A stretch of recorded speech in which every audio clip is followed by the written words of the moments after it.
And joining us now on the debate in Washington, D.C., three guests to discuss this tonight. Mark Schmidt, Executive Director of the American Prospect and former Policy Director to New Jersey Senator Bill Bradley.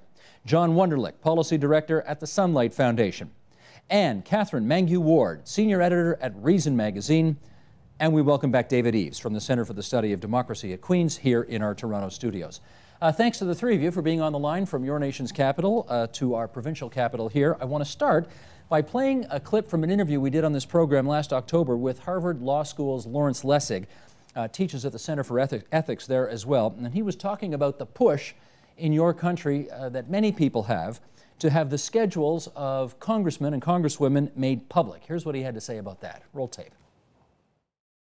There are many examples of congressmen meeting with people that would be misinterpreted. So, you know, if my congressman met with somebody with whom I have fundamental disagreements with, my own view is that's a good thing. He should understand the view of the other side. But other people could say, oh, see, he's associating with that person, and therefore he's got some tie to that person, and therefore I shouldn't like the congressman. John, let me start with you because your organization is all about letting the sunlight in, and I want to ask you, is it possible that the release of more government information is actually making people more cynical and more mistrustful of the process for the reasons that Lawrence just outlined in that clip?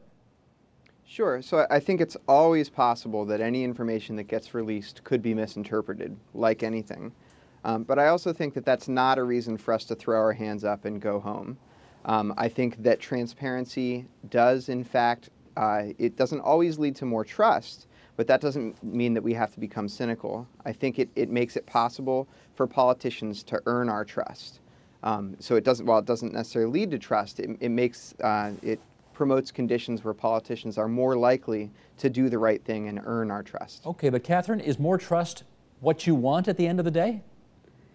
You know, I'm actually not sure that more trust in government is a good thing. I will say that there's one thing I'm not worried about, and that's too much information being out there.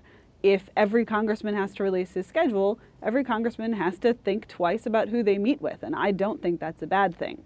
I would also say, though, that the idea of trust in government being inherently good is a bit misguided. I mean, if you have a man who is cheating on his wife, you don't say, well, maybe we shouldn't let the wife know what his schedule is because it might undermine her trust in him. We know that she deserves that information. I understand that example, and I don't think that's the analogy that Lawrence from Harvard was going after here. But I think, Mark, what he was suggesting was that if you know your political enemies are going to use against you any meeting that you may have with someone who may disagree with you on an issue, then you will only talk to people who agree with you. And how can that possibly be of benefit to citizenry at the end of the day? Isn't that the point? I actually think, I think that Professor Lessig, I take a slightly different point, and I think the points he made about transparency were extremely important. And that is that very often when we talk about just kind of dumping whatever is there's some existing thing, it's the calendar or some bit of data, what you wind up with is very partial information. So that knowing the name and, you know, maybe the employer or whatever of somebody that a member of Congress met with is one data point. To understand it requires a whole lot of other things. Why were they meeting with that person? What was that? Was it social? Did they go to college together? Was the member of Congress trying to hear the other side of an argument where he'd only heard one side? There are a million reasons, but you need all that other data. So I think very often, I don't want to say there's anything dangerous about data. I don't want to not put out the schedules, but I think we want to think about making sure that we're creating the structures where when you have one piece of information, you find ways to have the other information that actually helps people use it to be good citizens, not just to say, aha, you met with some polluter or some big contributor or the head of a bank, but that you're able to put it in context right away. And that's a key. I think, where those dangers come up. Let me pick up on that with you, John, because clearly you don't get any context at all if you just publish a senator's schedule without any indication of why he met with the person or why she met with the person, why it was important. So the publishing of schedules alone, can it not have a negative impact on politics? Well, that's possible, but I think we're talking about something much bigger than just the question of a schedule, and it's easy to pick an isolated case that might have a negative consequence. But if you look at the argument that Professor Lessig is making, I think you could apply the same argument to the budget and say, why should we release the budget or the appropriations that Congress makes? Because they could be taken out of context and we could get a skewed vision of what our country's priorities are. So really, you could make that argument about almost anything. So I think it's one that you should use in context and carefully. And generally, I think we should trust the evaluation of the public at large and recognize that it's really easy to say politics is harmful and releasing that ammunition might arm politicians. But politics is also intended in a democracy to be the defense of the people in order to make their own decisions. No, fair enough. But David Eves, on that example of, do you think that's a right analogy, that releasing a schedule of a politician is the same thing as releasing the budget of the province of Ontario, for example? Yeah, I mean, I do, and frankly, I'm even actually kind of surprised to hear this argument, because which argument? That we would be talking about this, especially from people in News Corps. I mean, either you believe in public debate or you don't, and so you trust that the public can understand information and hash it through. Not everybody will come to the right conclusion, but that the public discourse is good. And so we release because we believe that. And if you don't, then there's all sorts of things that maybe we shouldn't be releasing. And I'm not sure I want to go down that path. That feels a little scarier. And the second piece is, when you do release this information, yes, there's context, but releasing this piece of information creates demand for context. And the final piece is, once it's out there, there's this kind of assumption that the system will continue to work just as it is. When you release a piece of information like this, you change how the system works. Maybe people will start to learn that actually it is good for my congressperson to meet with people they disagree with. It isn't going to be just like the way it is. And so we begin to shift how that system operates. Okay, but Catherine, let's talk sausages for a second. Because you know the analogy I'm going for here. There's two things we should never see made, and that's laws and sausages, because it just grosses you out when you see what happens. And of course, in your country, the whole healthcare debate shone a bit of a light on that. However, one of the goals of open government is, of course, to make people feel more part of the political process, and it may be more difficult to do that if people become more cynical or more disengaged from politics if they see, quote unquote, how the sausages are made. So is it a danger in the open government movement to reveal, how do I want to put this here, not just the bad parts of government, but of course all the potential possible good that can come out of letting the sunshine in as well? You know what I'm getting at? Yeah, I'm gonna see your sausages and raise you another gross food metaphor, okay, and say that that information is chum. If you throw a little bit of information out there, you're gonna get the bigger fish. You're gonna get more data. If you release a congressman's schedule, you're gonna get a congressman scrambling to explain why they're meeting with everyone, and I think that's a good thing.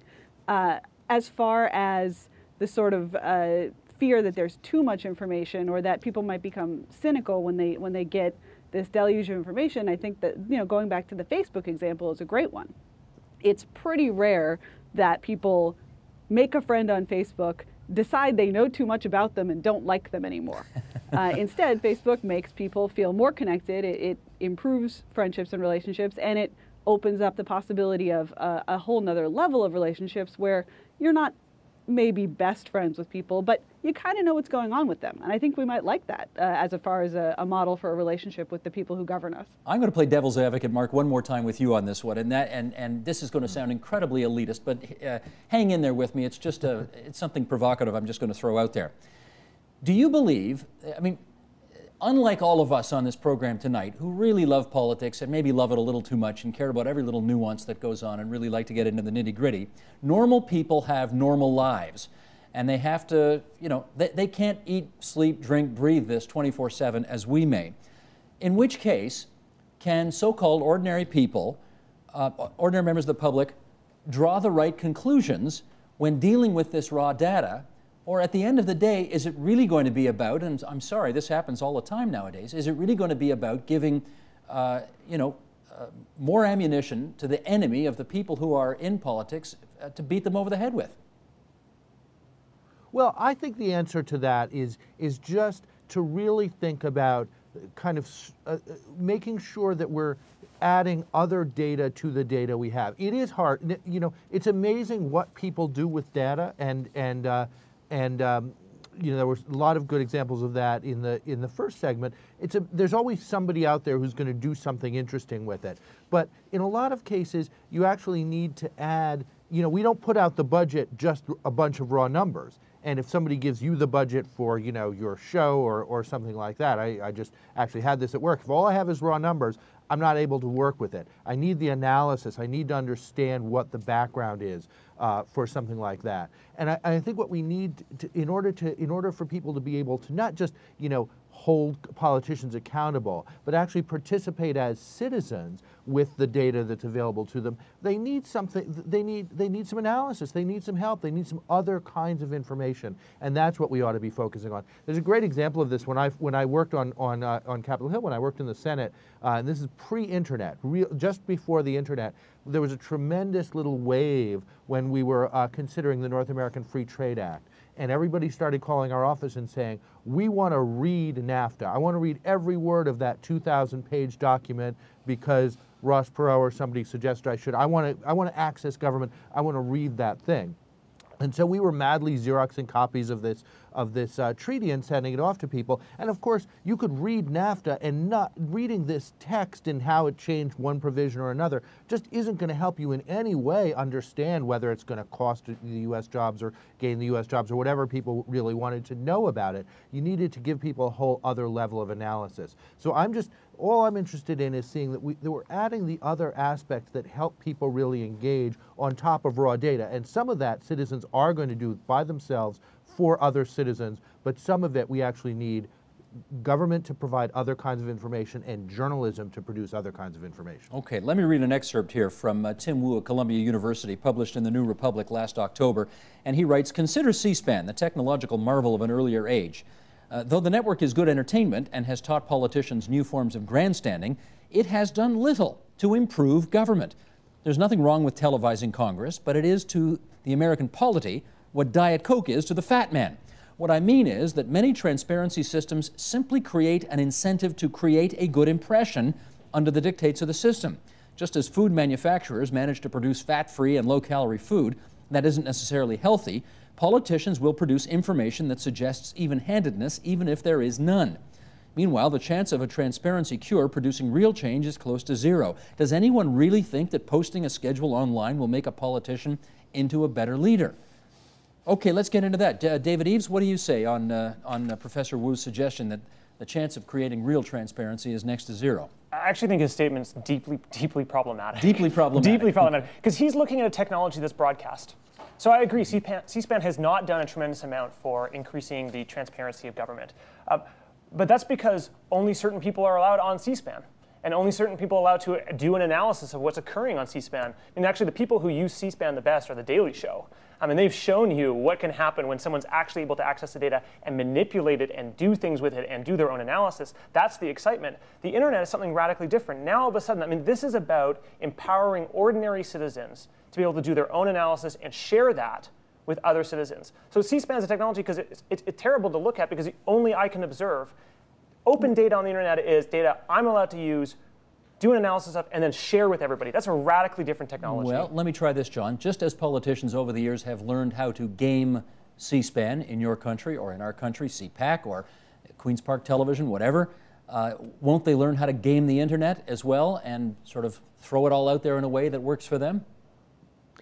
So just because something is subject to being gamed doesn't mean that it doesn't have a value. So elections and electoral politics are all about gaming the system and getting as many people as possible to vote for you. But that doesn't mean it's less legitimate. And things like when there's a debate on the floor of the U.S. Senate, I don't think many politicians are convinced by that debate, but no one would ever seriously consider throwing out that process because it's still a valuable one.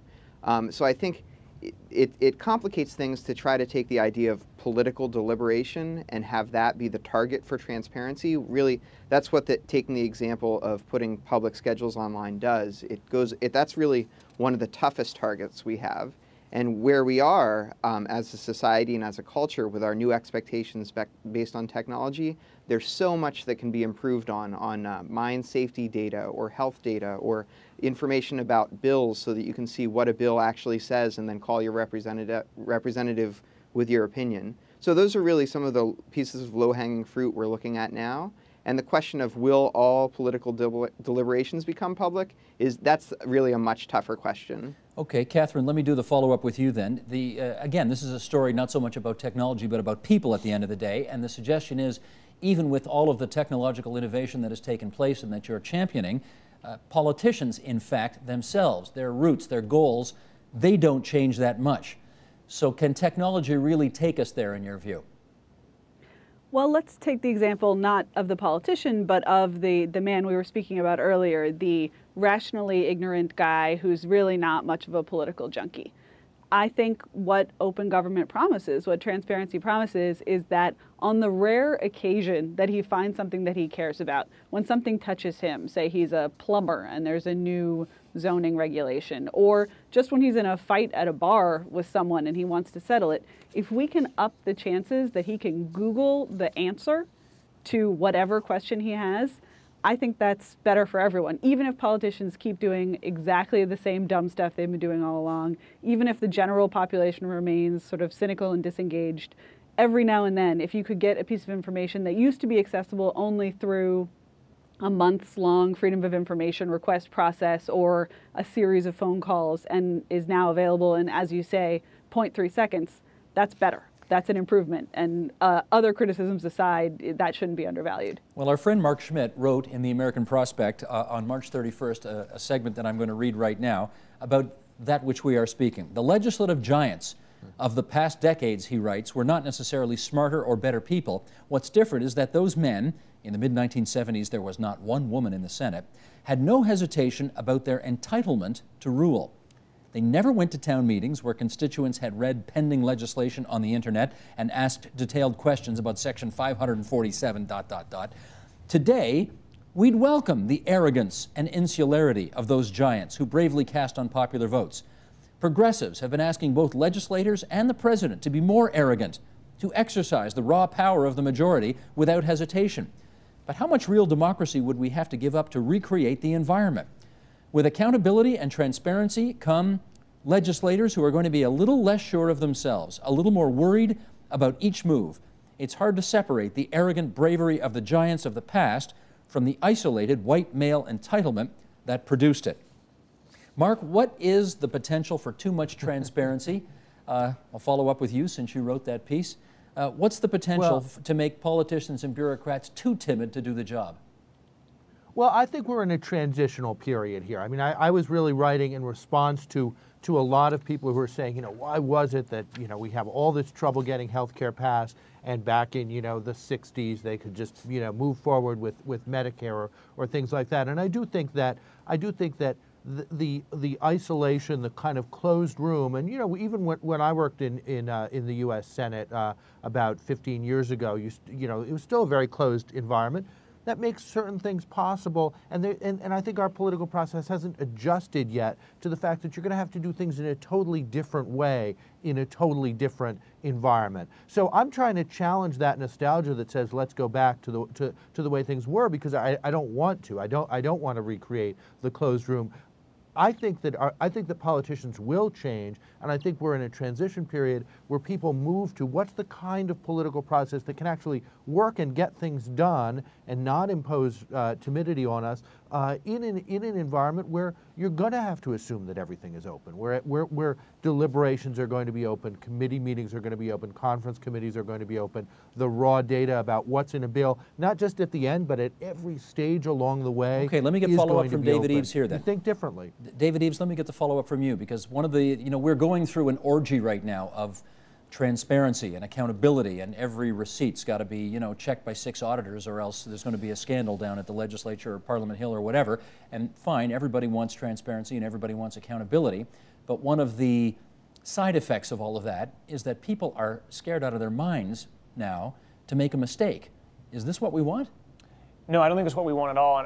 And here, personally speaking, I want to separate the political from the government. So here in Canada, we have an independent public service. And one of the things that I've observed in the open source space is that it frequently, a new idea that comes along gets panned by pretty much everybody. So if you're a software developer and you're like, we could do this, and you put it out there and you kind of test it, everybody dumps on it. And usually what happens is someone kind of goes off on their own and they kind of tinker and play with something for a little bit, and then all of a sudden they realize, this actually kind of works, and then they take it out and people are like, oh, this is interesting, and now I can build on this. So actually you do sometimes need a private space where you can begin to play with an idea. And I want to recognize that. And that's why, I think we need that. I don't think it needs to be 30 years before we disclose. I think it could be something more like 6 months. But you do need that private space. But in the political space, I'm not so sure that you need that, because there you really do want the rigor of the debate very, very early on. I mean, these are big questions that are often getting discussed. And there's still the private space of your living room where you can have a conversation with a couple of people, and then you can come out and say, we want to test this idea. And if it gets shot down, well, it gets shot down. But that's the way the political process works. John, what's your view on that? Okay, we're all for sunlight, but more transparency actually could lead to people being more timid because, frankly, they don't want to read about, their mistakes on the front page of the newspaper the next day. So I want politicians that feel empowered by their relationship to truth and to the substance of what it is that they're dealing with. And so I see the big problem as not being a threat of timidity, but a politics that's based on mistruth. So to me, if the populace at large is more aware of how things actually function, then I think that's good for everyone. Now, at the same time, I want to maintain a safe place for politicians to speak candidly, because I think there's a value in being privately wrong sometimes. So I think that we should preserve that, but at the same time recognize that if we have a choice between arrogance and good policy, I would choose good policy. So, John, when candidate Barack Obama suggested that the healthcare legislation that your country just passed maybe should have been negotiated on C-SPAN in public for everybody to watch how the thing came forward and made its way through the political process, was that really a dumb idea? I think it was a bit of a naive promise, honestly. I think given how everything worked, I mean, we've started to reconstruct how that negotiation process happened, and that's not something that you can jam into a room. I mean, the healthcare negotiations happened over a period of months and was thousands of phone calls and face-to-face meetings between leaders throughout Congress and the executive branch. And to really make a rigorous requirement that those healthcare deliberations happen in a room at a specific time, the only way to get that to happen reliably is to ban speech between the people involved everywhere else. And that's what, for example, the state of Florida did. There are situations where you have what are called ex parte rules where people can't communicate unless they're together and lawyers are there. And so since I don't think that's the direction we want to take things, I think we have to recognize that some negotiations are going to be hard to get at. Yeah, Catherine, let me get you on this because, of course, in your country, in our country, the cabinet does meet behind closed doors. There are no cameras or microphones allowed in there. There's a reason for that. If you really want to kick around some ideas and permit the possibility of looking foolish in advancing what may be an idea ahead of its time, you're not going to do that with the cameras on you. So would you agree that you can't negotiate a $1 trillion healthcare package on C-SPAN? Two things. First, I'm not sure that this vision, which there seems to be some sort of general agreement would be a bad thing, of legislators creeping around terrified of doing something wrong.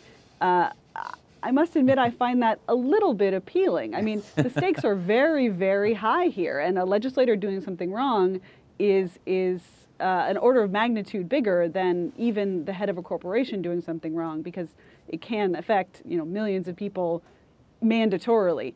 However, I would also say that the notion that we could somehow abolish privacy, that we could somehow truly remove the possibility of a private conversation between members of a legislature is maybe an overhyped fear. There's always going to be, at the very least, a chat in the men's room while people are washing their hands. Maybe we need to worry about the sexism angle here, but privacy is not in danger. The possibility of a space to be wrong is not in danger.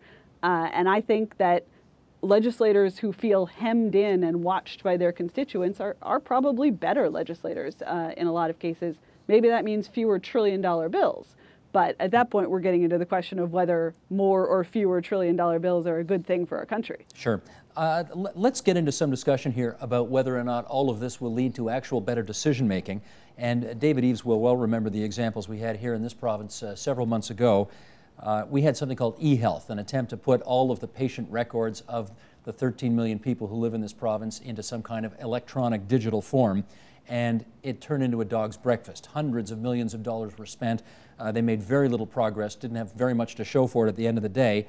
And at the end of the day, what got all the headlines were the very highly paid consultants who, let's say, put some rather dubious claims in for reimbursement. And here's how Jim Coyle, one of our very fine columnists at the Toronto Star, reported on this back in the day. This was back in June of last year. He said, the indulgent use of expense accounts by some of the organization's consultants put things on a delightfully human scale. It's precisely the easily comprehensible scale of things that means this mess is apt to stick to the government more than problems of larger scope. Most folks might have difficulty imagining $18.5 billion, the size of Ontario's rapidly escalating deficit for this year, but no one has any trouble understanding $1.50 for Tim Hortons coffee or $3 for a date square, which were a couple of the items that some of these very highly paid consultants asked for reimbursement for, despite how much money they were making.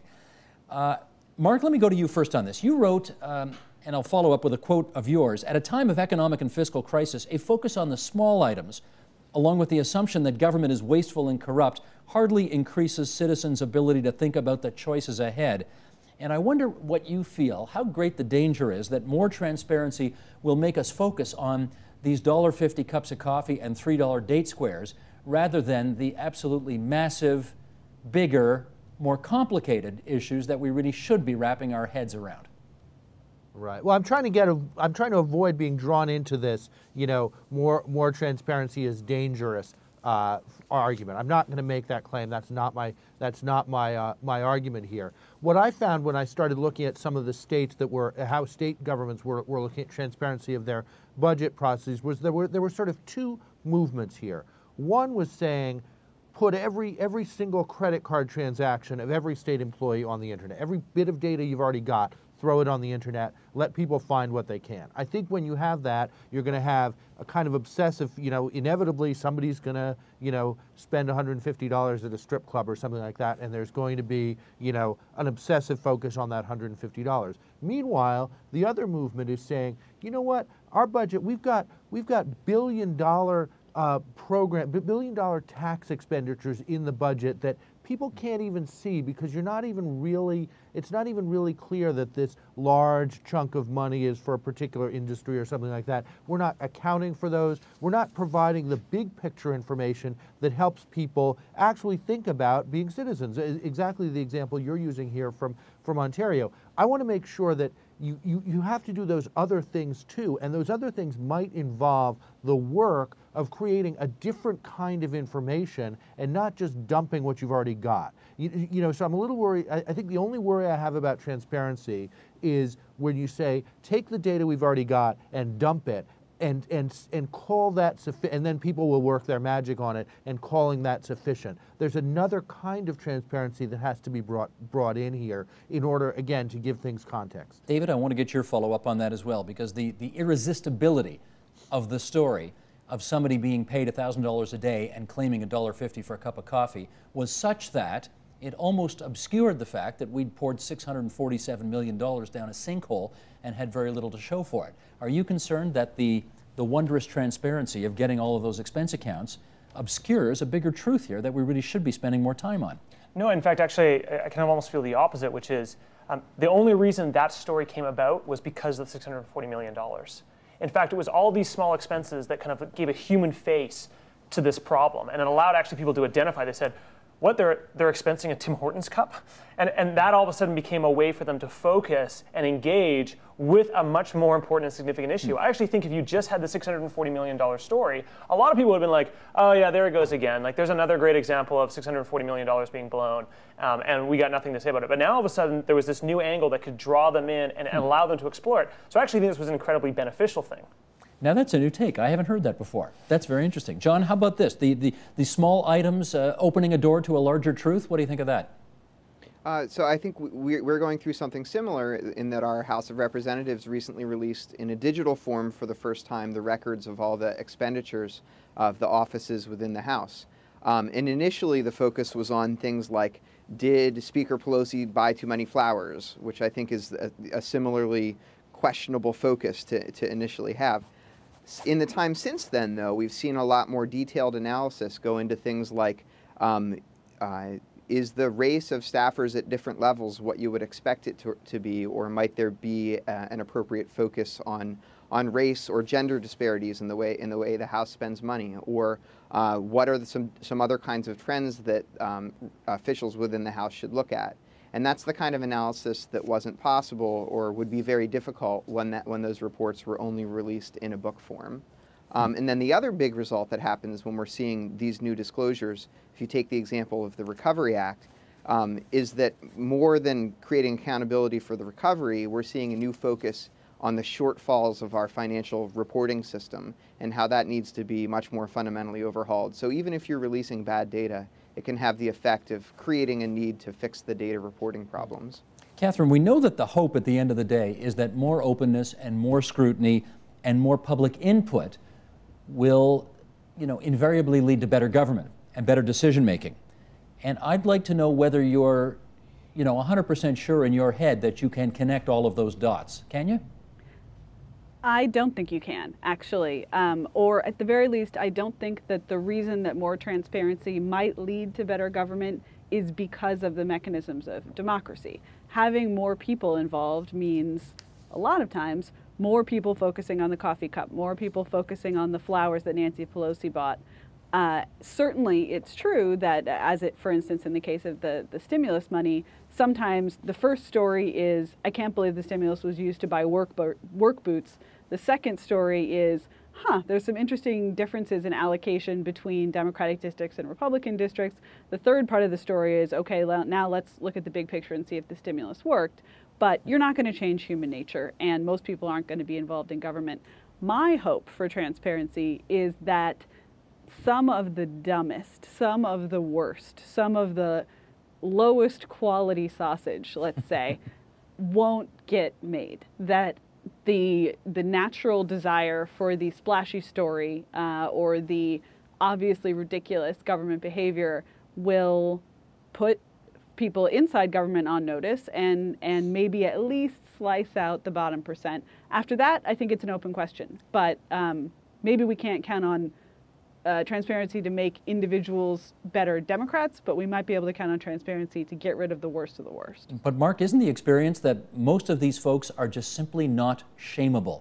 Even the most egregious expenditures, the bridge to nowhere in Alaska, which Sarah Palin said she canceled, but of course actually did take the money for, they can defend absolutely anything at the end of the day, and all the sunlight in the world isn't going to change that. Isn't that fair to say?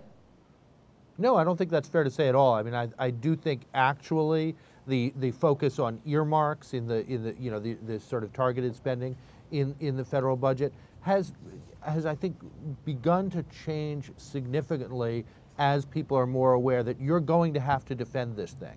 Everybody has some kind of logic for how they defend those things. Some things are really indefensible, and I think we're definitely seeing fewer and fewer of them. And I think it's actually a very good example of where transparency is beginning to work. That's partly the initiatives of Obama, Pelosi, and so forth. Some of the scandals that have been associated with that subculture in Congress, but I think we'll look at that particular subset of things in 5 years and see a very different environment. Okay, John, let me try this with you then. Do you have evidence that more open government, more transparent government, and boy, you go online and you can find out so much about how your government operates and what it spends money on and so on. Is there any evidence that actually leads to better decision making? Yes, and I have two justifications for that. One is, over time, the idea of what we think of as corrupt has evolved significantly. So it used to be the case that you could be a clerk in a congressional committee and get advance copies of the bills that we're going to pass, and then write an exclusive about that bill that you had an advanced look at and be a high-quality reporter because of your position as a clerk, and then turn around immediately and buy some stocks that were about to go up as a result of the bill that you saw a copy of. And that was just kind of how things worked. That was a perk of the job. You got a problem with that, today, John? And today that wouldn't fly, right? And I think that I agree that earmarks are changing as well. And so we're seeing some slow incremental steps. And then on the other side, of the equation, I think we see that the kind of expertise that's necessary, the kind of detailed policy decisions that need to be made about technology and science and all these things, the complexity of our economy, are becoming more and more difficult for the people that happen to be good at getting elected to master. So I think there's an increasing need for legislators to look to the expertise of the broader public and help them find the best answers to the policy questions that we face. And I think that's where we're going to see the biggest potential. John, you're going to get the last word, and I thank all of you for participating in this very open and transparent discussion on the public's airwaves here in the province of Ontario in the country of Canada. Catherine Mangue-Ward from Reason Magazine. Well, that's first of all Mark Schmidt from the American Prospect in Washington. Who are we going to cut to next, Michael? Who am I going to say thank? There's Catherine Mangue-Ward from Reason Magazine in Washington. John Wunderlich from the Sunlight Foundation, also in D.C. Where he is. There's John. And David Eves from Queen's University's Center for the Study of Democracy up here in our studios in Toronto. Thanks so much, everybody. Appreciate your time.